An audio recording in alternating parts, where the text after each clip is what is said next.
6h46, l'heure d'ouvrir le kiosque d'Europe 1. Thomas Soto. Beaucoup de vos quotidiens, Direct Matin, Le Télégramme, Paris-Normandie, Lyon Républicaine, insistent ce matin sur le plan cancer présenté hier. Il prévoit ce plan 1,5 milliard d'ici 2019 pour mieux lutter contre les inégalités, comme le titre Ouest France. Le Figaro et les Échos font leur une sur Microsoft. Bill Gates rentre dans l'ombre pour le quotidien économique. Bill Gates s'en va. Pourquoi Microsoft change de logiciel, s'interroge le Figaro. La réponse, c'est Nicolas Barré qui nous la donnera à 8h10 dans l'édito Écho d'Europe 1. Et puis Libération, titre « Famille ». Pourquoi Hollande s'est couché ? Mais pour trouver de vraies infos sur le sujet, c'est un article de La Provence que je vous recommande ce matin. Hollande ne veut plus de réforme de société. Article signé Olivier Mazerolle, visiblement très bien informé.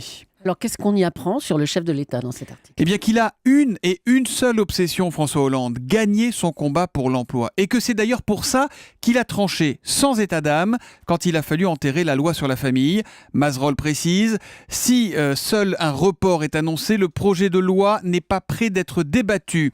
Il avait promis le mariage pour tous, il l'a fait. Pour le reste, le président s'est convaincu qu'il n'est pas possible de brusquer les Français en réalisant plus d'une réforme de société par quinquennat. Donc, la grande loi sur la famille ne reviendra pas sur le tapis avant la fin du quinquennat. En revanche, François Hollande veut accélérer sur le pacte de responsabilité. Et là encore, c'est une info. La conférence sociale réunissant patronat et syndicats, qui était prévue en juin, devrait se faire en avril. Et ensuite, quel qu'en soit le résultat, le gouvernement engagera au plus vite sa responsabilité devant le Parlement. Autre précision importante dans cet article de La Provence, il ne fixera pas d'objectif d'embauche au patronat. Et puis il y a l'Équipe qui nous propose ce matin un angle original sur les JO. Oui, le papier s'appelle « Le bric-à-brac des champions ».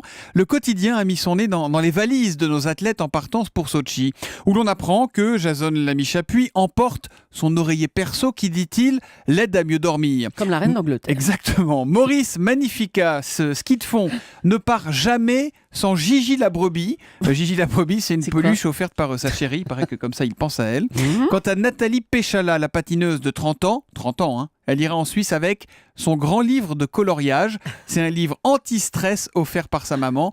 Espérons, Julie, que ces gris-gris les aideront vraiment à nous rapporter des médailles à nos champions. C'est un papier très sympa qui est donc à lire en page 8 de l'Équipe ce matin. Europe 1, 6h48. À la une des régions, votre rendez-vous quotidien avec une actualité régionale et avec Marion Calais. Bonjour Marion. Bonjour Thomas. Aujourd'hui, une mise en garde pour les passagers de l'aérien. Attention aux nouveaux contrôles, titre ce matin la Dépêche du Midi. Une mise en garde justifiée par le récit de la mésaventure d'un couple ce week-end à l'aéroport de Toulouse-Blagnac. C'était samedi matin.